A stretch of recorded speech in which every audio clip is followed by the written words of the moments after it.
చంద్రబాబు నాయుడు మంత్రివర్గంలో ఒక మంత్రి పదవి ఖాళీగా వదిలారు. అది ఎవరి కోసం అంటూ న్యూస్ ఛానల్స్, వార్తాపత్రికలు రకరకాల కథనాలు రాశాయి.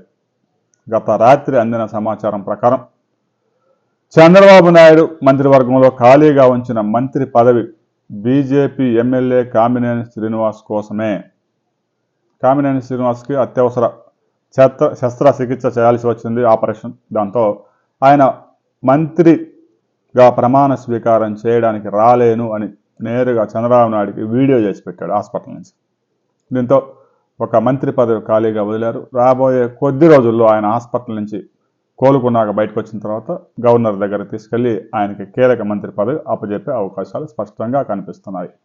ఆ ఖాళీ కామినేని శ్రీనివాస్. ఇక పెద్దలు ఉన్నారు, అయ్యన్న పాత్రుడు, యనమల సోమిరెడ్డి, ఇక ధూళిపాల నరేంద్ర, వీళ్ళంతా చాలామంది సీనియర్స్ ఉన్నారు. వీళ్ళల్లో ఒకరికి స్పీకర్ పదవి, మరొకరికి భవిష్యత్తులో గవర్నర్గా వెళ్ళే అవకాశాలు కూడా స్పష్టంగా కనిపిస్తున్నాయి.